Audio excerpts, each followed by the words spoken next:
اس کے پیچھے یہودیوں کا ہاتھ تھا۔ چلتے چلتے خالد کو اپنی آواز سنائی دینے لگی۔ اہل قریش تو ٹھنڈے پڑ گئے تھے، ان پر مسلمانوں کی دھاک بیٹھ گئی تھی۔ گھوڑا اپنی مرضی کی چال چلا جا رہا تھا۔ مدینہ ابھی دور تھا۔ خالد کو جھیمپ سی محسوس ہوئی۔ اس کے قبیلہ قریش نے اسے شرمسار کر دیا تھا۔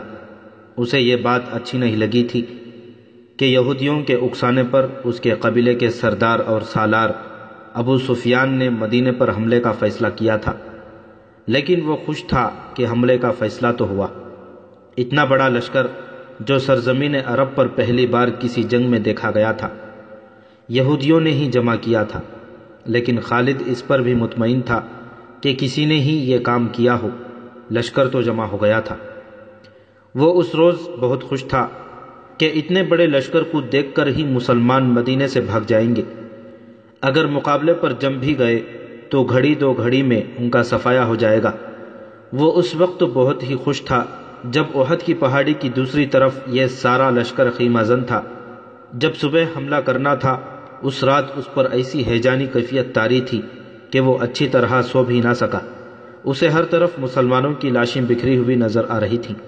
دوسری صبح جب قریش اور دوسرے اتحادی قبائل کا لشکر، جس کی تعداد 10,000 تھی، خیمہ گاہ سے نکل کر مدینے پر حملے کے لیے شہر کے قریب پہنچا تو اچانک رک گیا۔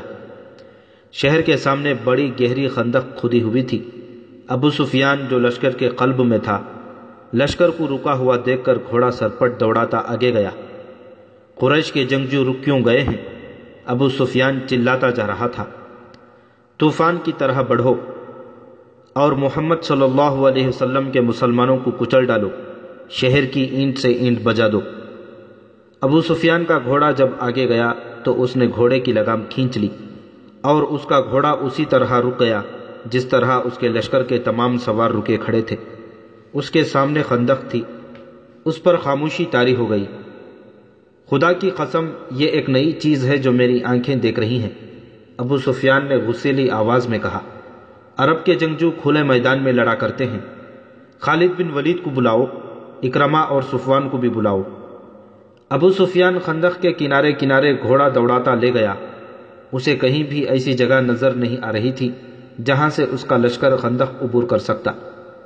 یہ خندق شیخین کی پہاڑی سے لے کر جبل بنی عبید کے اوپر سے پیچھے تک چلی گئی تھی۔ مدینہ کے مشرق میں شیخین اور لاوا کی پہاڑیاں تھیں۔ یہ مدینہ کا قدرتی دفاع تھا۔ ابو سفیان دور تک چلا گیا۔ اس نے دیکھا کہ خندق کے پار مسلمان اس انداز سے گھوم پھر رہے ہیں جیسے پہرا دے رہے ہوں۔ اس نے گھوڑا پیچھے موڑا اور اپنی لشکر کی طرف چل پڑا۔ 3 گھوڑے اس کی طرف سرپٹ دوڑے آ رہے تھے جو اس کے قریب آ کر رک گئے۔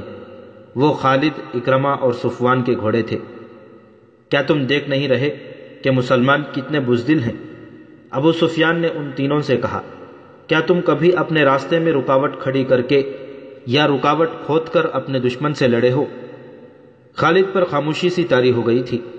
آج مدینہ کی طرف جاتے ہوئے اسے یاد آ رہا تھا کہ وہ اس خیال سے چپ نہیں ہو گیا تھا کہ ابو سفیان نے مسلمانوں کو جو بزدل کہا تھا وہ ٹھیک کہا تھا، بلکہ خاموش رہ کر وہ اس سوچ میں کھو گیا تھا کہ یہ خندق بزدلی کی نہیں، دانشمندی کی علامت تھی۔ جس کسی نے شہر کے دفاع کے لیے یہ طریقہ سوچا تھا وہ کوئی معمولی عقل والا انسان نہیں تھا۔ اس سے پہلے بھی اس نے محسوس کیا تھا کہ مسلمان لڑنے میں اپنے جسم کی طاقت پر ہی بھروسہ نہیں کرتے، وہ عقل سے بھی کام لیتے ہیں۔ خالد کا دماغ ایسی ہی جنگی چالیں سوچتا رہتا تھا۔ مسلمانوں نے بدر کے میدان میں نہایت تھوڑی تعداد میں ہوتے ہوئے قریش کو بہت بری شکست دی تھی۔ خالد نے اکیلے بیٹھ کر اس لڑائی کا جائزہ لیا تھا۔ مسلمانوں کی اس فتح سے اسے مسلمانوں کی عسکری دانشمندی نظر آئی تھی۔ احد کی جنگ میں مسلمانوں کی شکست یقینی تھی، لیکن وہ جنگ فتح اور شکست کے فیصلے کے بغیر ختم ہو گئی تھی۔ اس میں بھی مسلمانوں کی عقل نے کام کیا تھا۔ کوئی اور بات بھی تھی خالد، اسے خیال آیا، کوئی اور بات بھی تھی، کچھ بھی تھا۔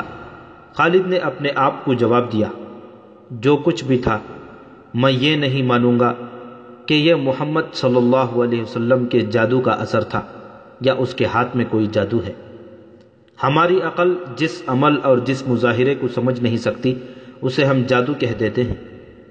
اہل قریش میں ایسا کوئی دانشمند نہیں جو مسلمانوں جیسے جذبے سے اہل قریش کو سرشار کر دے اور ایسی جنگی چالیں سوچے جو مسلمانوں کو ایک ہی بار کچل ڈالے۔ خدا کی قسم ہم اس لیے واپس نہیں چلے جائیں گے کہ مسلمانوں نے ہمارے راستے میں خندق کھود رکھی ہے۔ ابو سفیان خالد، اکرمہ اور صفوان سے کہہ رہا تھا۔ پھر اس نے ان سے پوچھا، کیا خندق عبور کرنے کا کوئی طریقہ تم سوچ سکتے ہو؟ خالد کوئی طریقہ سوچنے لگا، لیکن اسے خیال آیا کہ اگر ان کے لشکر نے خندق عبور کر بھی لی تو مسلمانوں کو شکست دینا آسان نہ ہوگا، خواہ وہ کتنی ہی تھوڑی تعداد میں کیوں نہ ہو۔ جن انسانوں نے تھوڑے سے وقت میں زمین اور چٹانوں کا سینہ چیر ڈالا ہے، ان انسانوں کو بڑے سے بڑا لشکر بھی ذرا مشکل سے ہی شکست دے سکے گا۔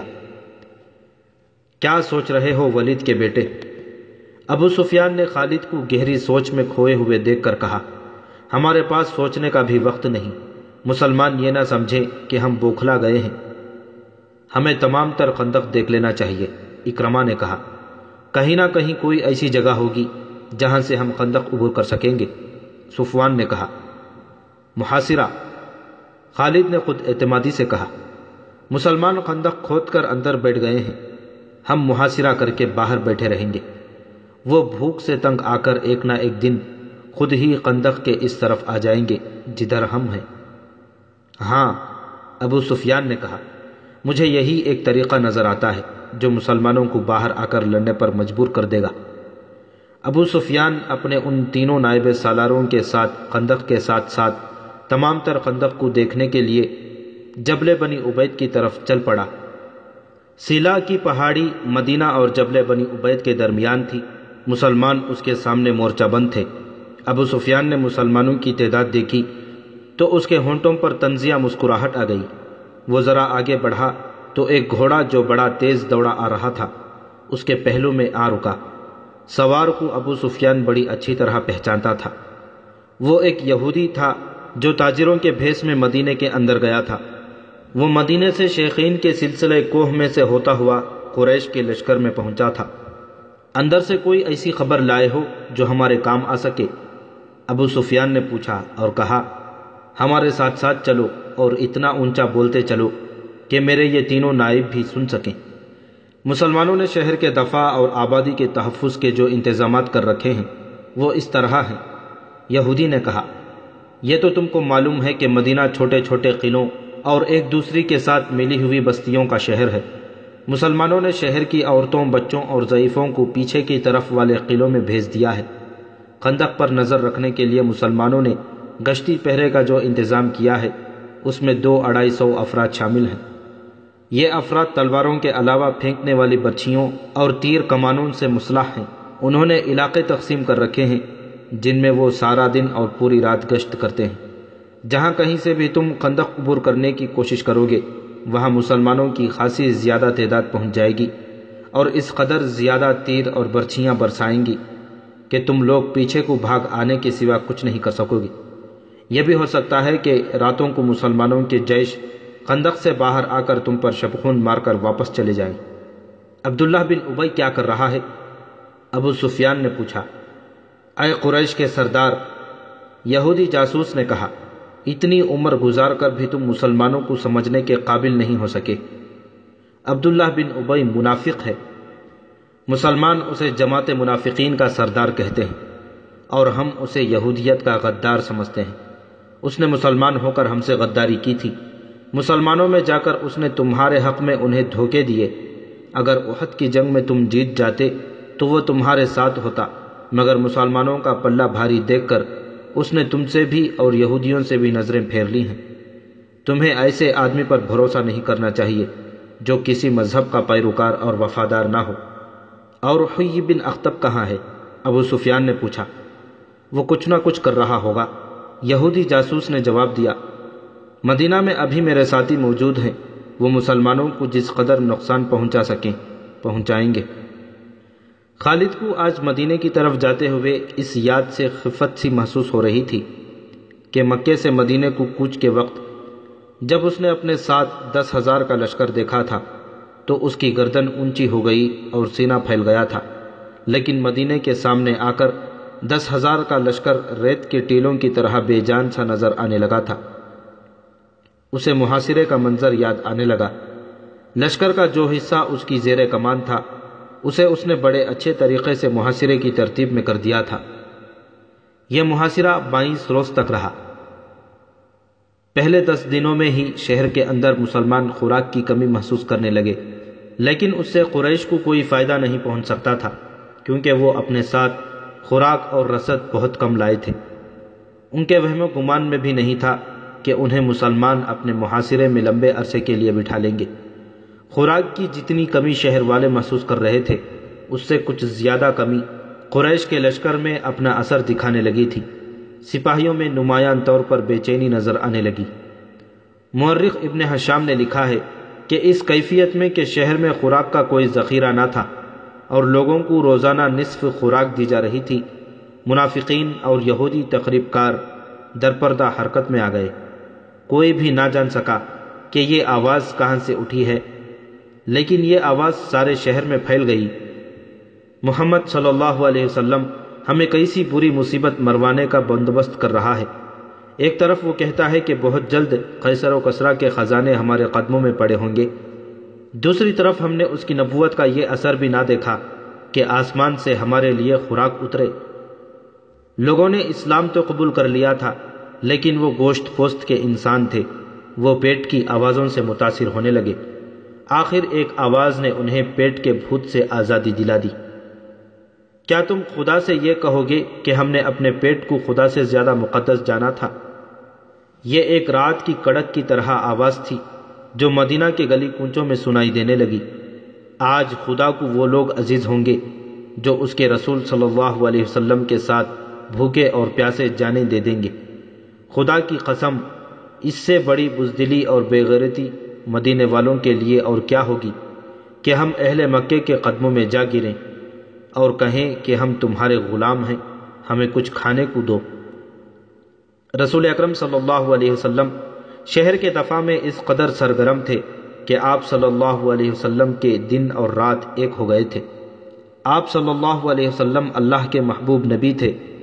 آپ چاہتے تو معجزے بھی رونما ہو سکتے تھے، لیکن آپ کو احساس تھا کہ ہر آدمی پیغمبر اور رسول نہیں، نہ کوئی انسان آپ صلی اللہ علیہ وسلم کے بعد نبوت اور رسالت کا درجہ حاصل کر سکے گا۔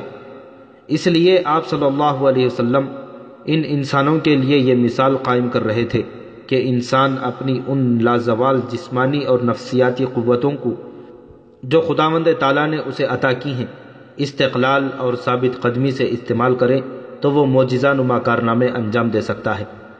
محاصرے کے دوران آپ صلی اللہ علیہ وسلم کی سرگرمیاں اور آپ کی حالت ایک سالار کے علاوہ ایک سپاہی کی بھی تھی۔ آپ کو اس کیفیت اور اس سرگرمی میں دیکھ کر مسلمان بھوک اور پیاس کو بھول گئے اور ان میں ایسا جوش پیدا ہو گیا کہ ان میں بعض خندق کے قریب چلے جاتے اور قریش کو بزدلی کے طعنے دیتے۔ وہ 6 مارچ 627 عیسوی کا دن تھا جب ابو سفیان نے پریشان ہو کر کہا کہ حیی بن اخطب کو بلاؤ۔ اس کی پریشانی کا باعث یہ تھا کہ 10 دنوں میں ہی اس کے لشکر کی خوراک کا ذخیرہ بہت کم رہ گیا تھا۔ سپاہیوں نے قرب و جوار کی بستیوں میں لوٹ مار کر کے کچھ خوراک حاصل کر لی تھی، لیکن اس ریگزار میں لوگوں کے گھروں میں بھی خوراک کا کوئی ذخیرہ نہ ہوتا تھا۔ قریش کے لشکر میں بددلی پھیلنے لگی۔ اپنے لشکر کے جذبے کو یوں ٹھنڈا پڑتے دیکھ کر اس نے یہودیوں کے ایک قبیلے کے سردار حیی بن اخطب کو بلایا، جو قریش کی زمیندوز مدد کے لیے لشکر کے قریب ہی کہیں موجود تھا۔ وہ تو اس انتظار میں تھا کہ اہل قریش اسے بلائیں اور اس سے مدد مانگیں۔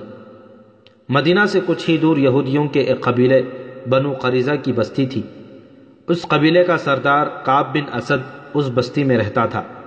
رات جب وہ گہری نیند سویا ہوا تھا، دروازے کی بڑی زور کی دستک سے اس کی آنکھ کھل گئی۔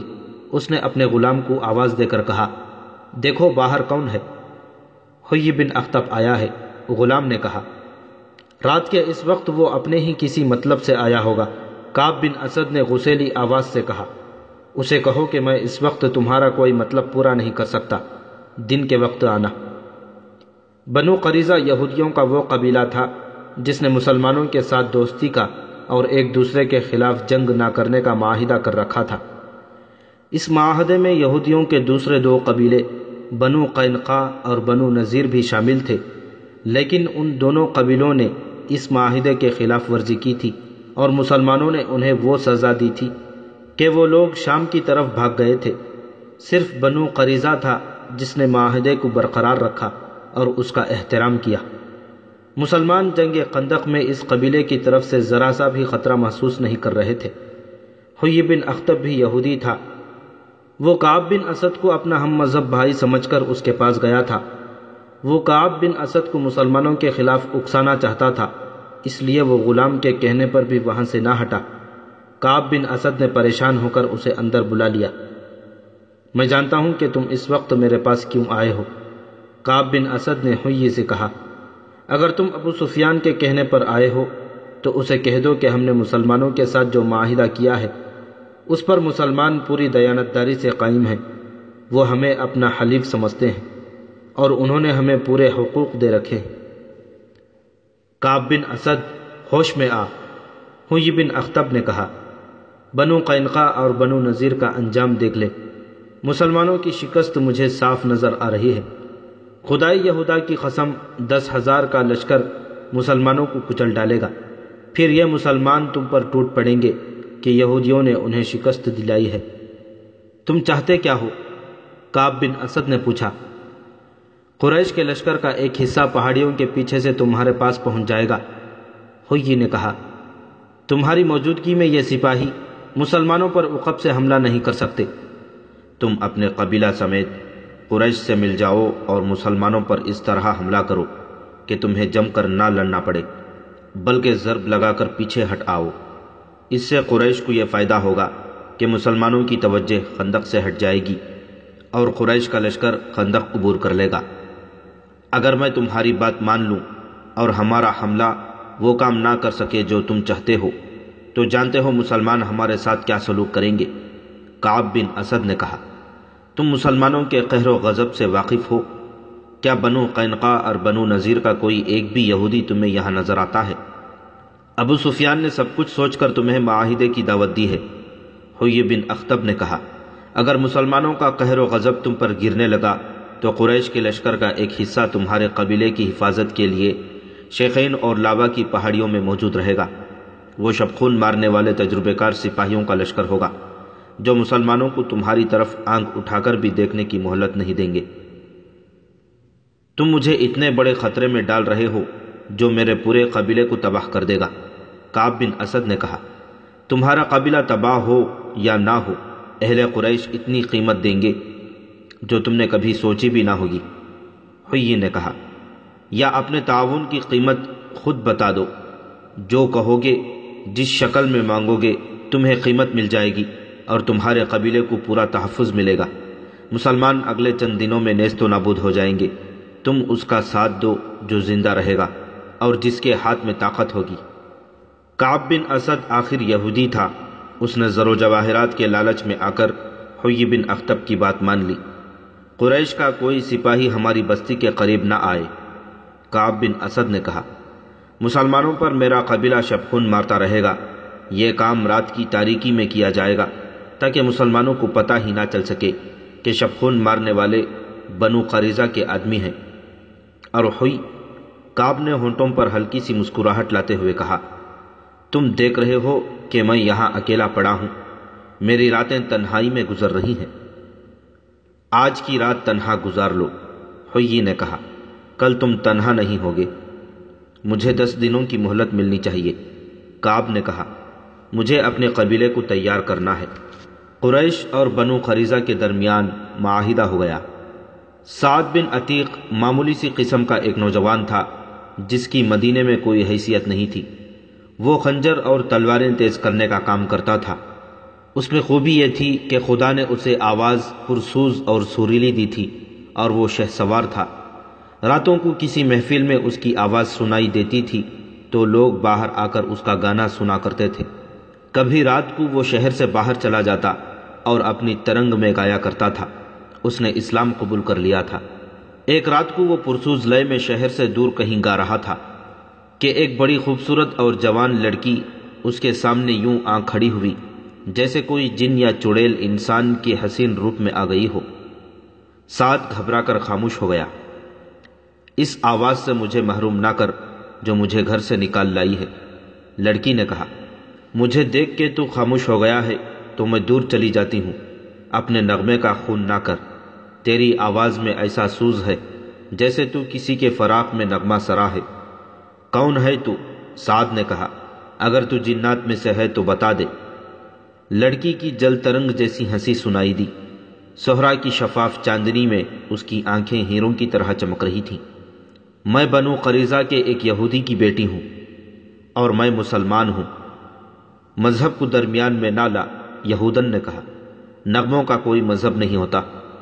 میں تیرے لیے نہیں، تیرے نغمے اور تیری آواز کے لیے آئی ہوں۔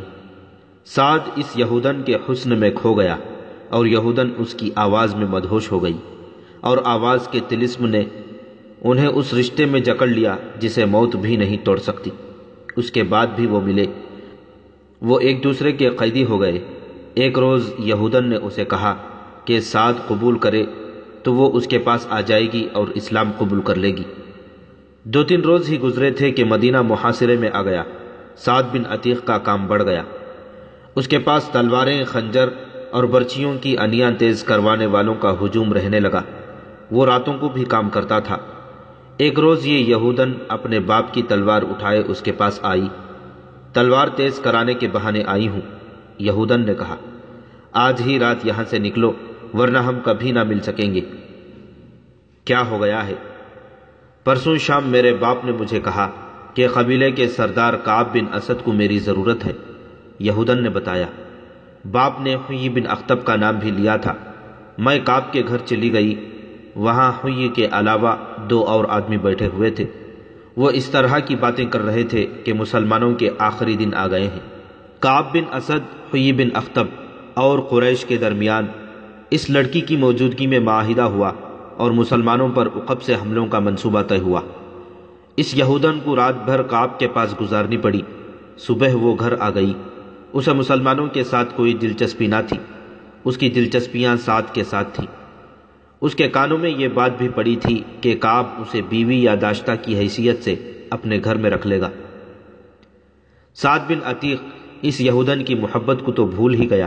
اس نے یہودن کو گھر بھیج دیا اور ایک بزرگ مسلمان کو بتایا کہ کعب بن اسد نے حیی کے کہنے پر قریش کے ساتھ معاہدہ کیا ہے۔ اس بزرگ نے یہ اطلاع اوپر پہنچا دی اور رسول اکرم صلی اللہ علیہ وسلم کو بتا گیا کہ بنو قریظہ نے بنو قینقاع اور بنو نذیر کی طرح اپنا معاہدہ توڑ دیا ہے۔ آپ صلی اللہ علیہ وسلم نے کعب بن اسد کے خلاف کوئی کارروائی کرنے سے پہلے یہ یقین کر لینا ضروری سمجھا کہ بنو قریظہ نے واقعی قریش کے ساتھ معاہدہ کیا ہے۔ اللہ اپنے نام لیوا بندوں کی مدد کیا کرتا ہے۔ اس کے فوراً بعد ایک ایسا واقعہ ہو گیا جس سے تصدیق ہو گئی کہ بنو قریظہ اور قریش کے درمیان بڑا خطرناک معاہدہ ہوا ہے۔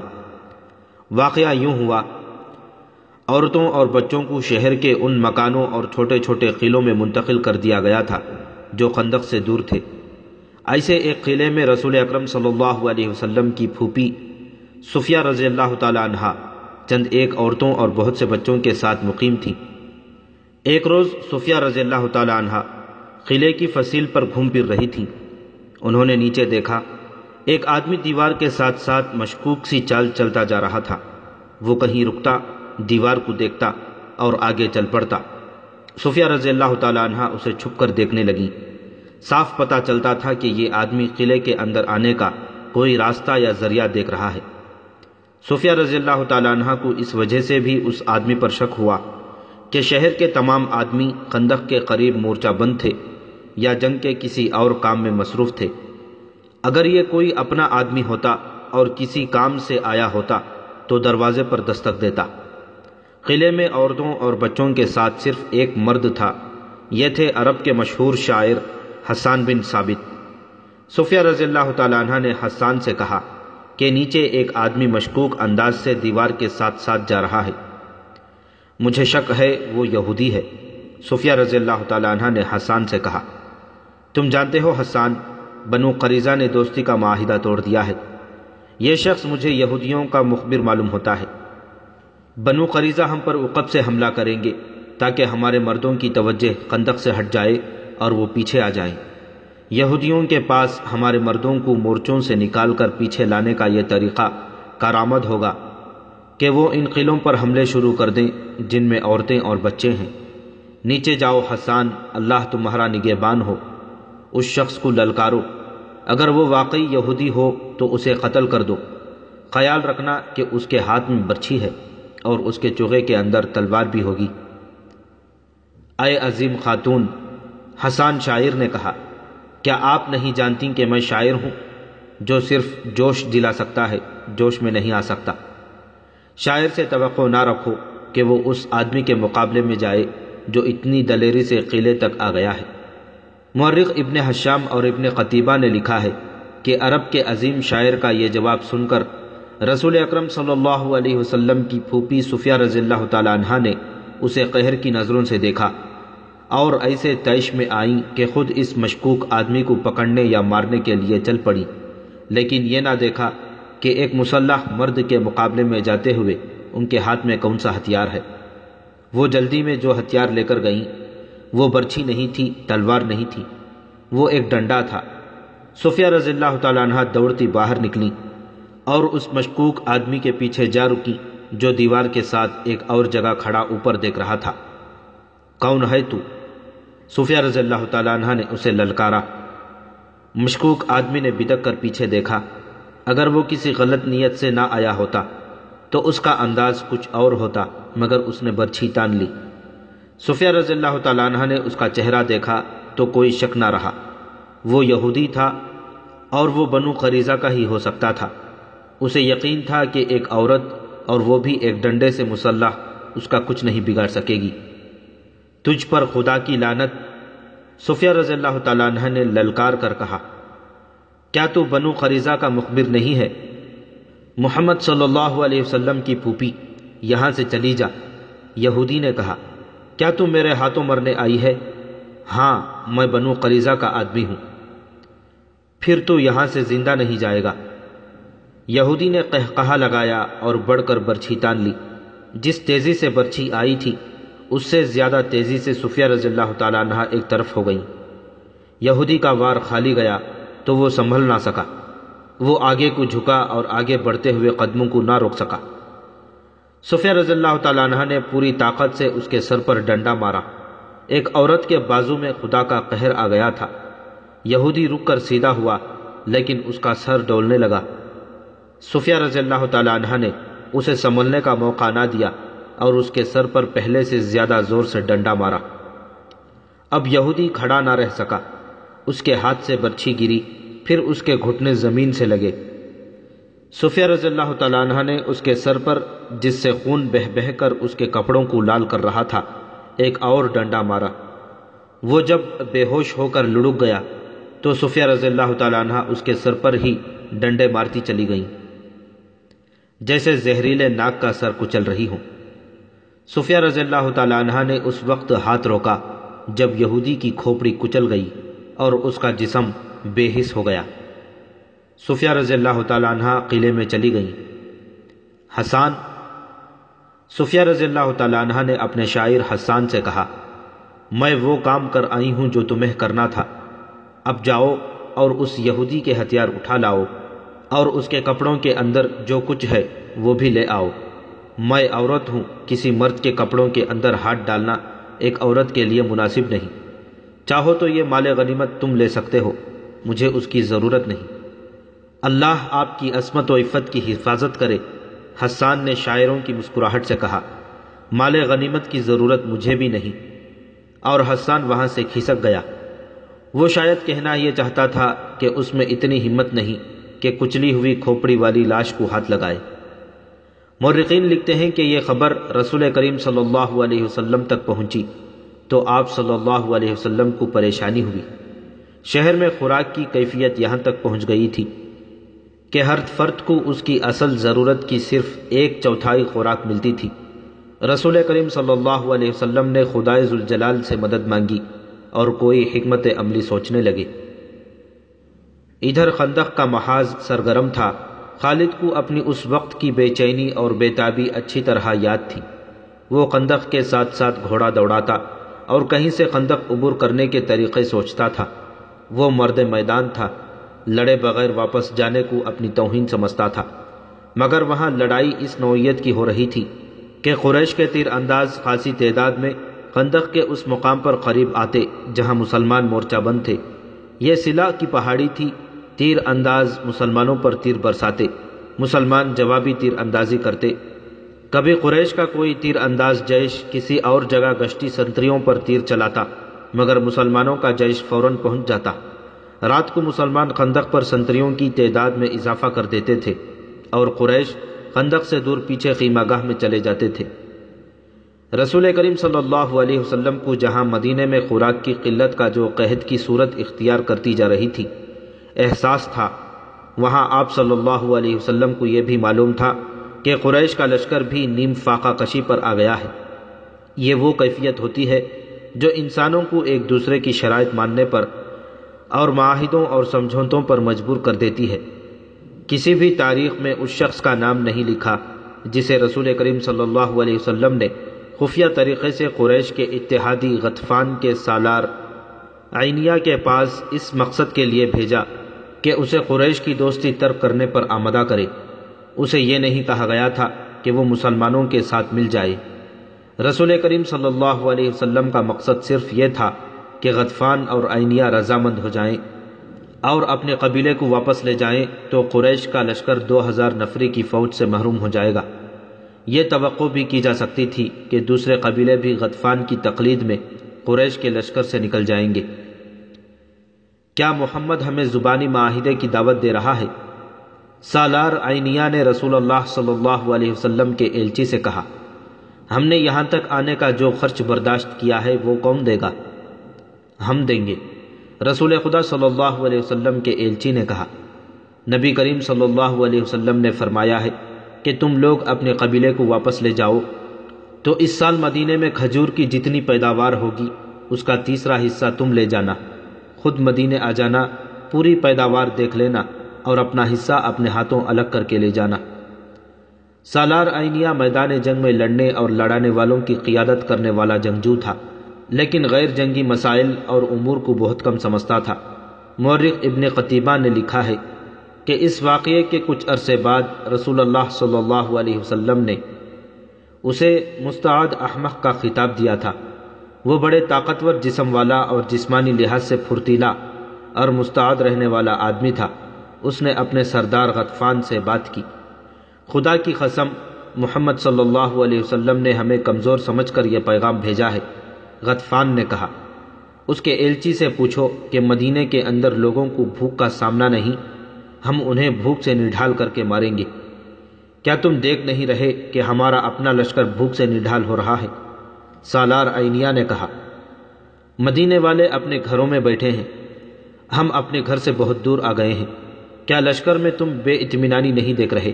کیا تم نے دیکھا نہیں کہ ہماری کمانوں سے نکلے ہوئے تیر اب اتنی دور نہیں جاتے جتنی دور اس وقت جاتے تھے جب تیر اندازوں کو پیٹ بھر کر کھانا ملتا تھا؟ ان کے بازوؤں میں کمانیں کھینچنے کی طاقت نہیں رہی۔ کیا اس کا فیصلہ تم کرو گے کہ ہمیں محمد صلی اللہ علیہ وسلم کو کیا جواب دینا چاہیے؟ غطفان نے پوچھا، یا میں فیصلہ کروں گا جو قبیلے کا سردار ہوں؟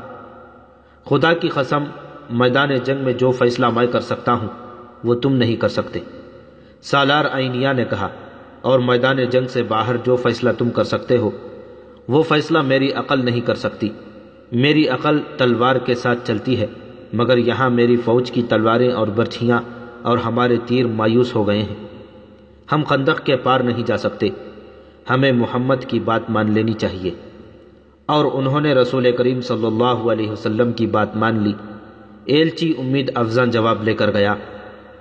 اسے قریش کا کوئی آدمی نہیں دیکھ سکا تھا کیونکہ غطفان کی فوج محاصرے کے کسی اور مقام پر تھی۔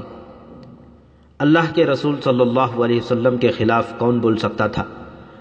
مگر آپ صلی اللہ علیہ وسلم نے اسلام کی تعلیمات کے عین مطابق اپنے سرکردہ ساتھیوں کو بلایا اور انہیں موقع دیا کہ کسی کو آپ صلی اللہ علیہ وسلم کے فیصلے سے اختلاف ہے تو وہ بولے۔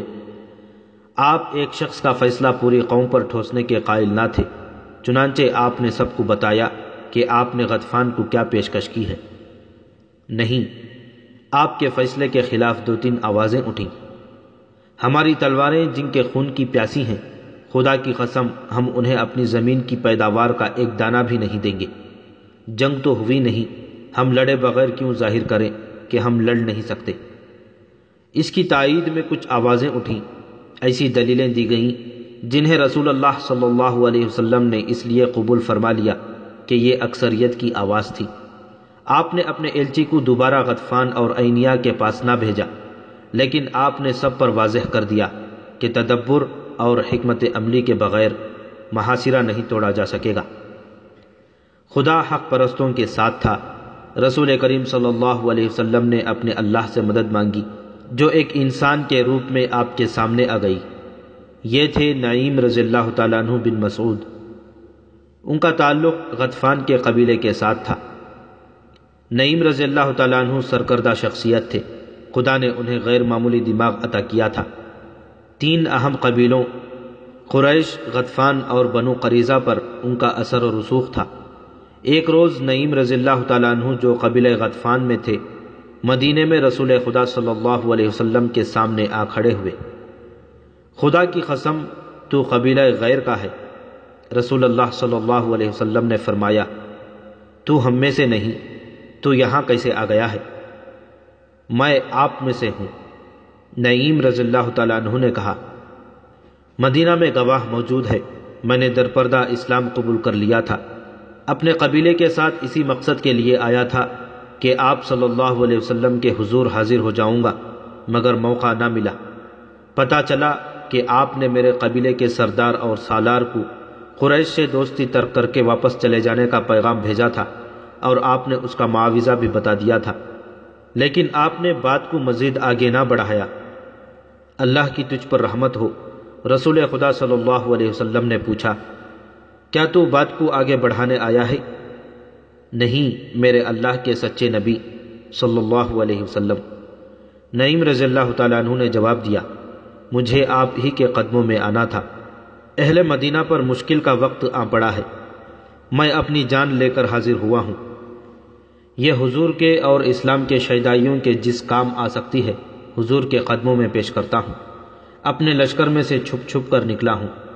خندق میں اتر تو گیا، لیکن سنتریوں کی موجودگی میں اوپر آنا خودکشی کے برابر تھا۔ اوپر چڑھنا ویسے بھی محال تھا، بڑی مشکل پیش آئی۔ خدا سے آپ کے نام پر التجا کی، گڑ گڑا کر دعا مانگی، اللہ نے کرم کیا، سنتری آگے چلے گئے اور میں خندق پر چڑھ آیا۔ رسول اکرم صلی اللہ علیہ وسلم کو نعیم رضی اللہ تعالیٰ عنہ کے متعلق بتایا گیا کہ یہ کس حیثیت کی شخصیت ہے۔ رسول کریم صلی اللہ علیہ وسلم نے ان کے ساتھ 2-4 باتیں کی تو آپ کو اندازہ ہو گیا کہ نعیم اونچی سطح اور عقل کے انسان ہیں۔ آپ نے نعیم کو بتایا کہ محاصرے نے جو حالات پیدا کر دیے ہیں، ان سے بچ نکلنے کے لیے ضروری ہو گیا ہے کہ قریش کے لشکر میں جو مختلف قبائل شامل ہیں انہیں قریش سے بدزن کیا جائے۔ اس کا طریقہ یہ ہے کہ 2-3 قبائل کے ساتھ خفیہ معاہدے کر لیے جائیں۔ یا رسول اللہ صلی اللہ علیہ وسلم، نعیم رضی اللہ تعالیٰ عنہ نے کہا، اگر میں یہ کام اپنے طریقے سے کر دوں تو کیا حضور صلی اللہ علیہ وسلم مجھ پر اعتماد کریں گے؟ تجھ پر اللہ کی رحمت ہو نعیم۔ رسول اللہ صلی اللہ علیہ وسلم نے فرمایا، میں تجھے اور تیرے نیک ارادوں کو اللہ کے سپرد کرتا ہوں، میں واپس اپنے قبیلے میں چلا جاؤں گا۔ نعیم رضی اللہ تعالیٰ عنہ نے کہا، لیکن یہ نہیں بتاؤں گا کہ میں مدینہ میں آیا تھا، یہاں سے میں کعب بن اسد کے پاس جا رہا ہوں۔ میرے اللہ کے رسول صلی اللہ علیہ وسلم میری کامیابی کی دعا فرمائیں۔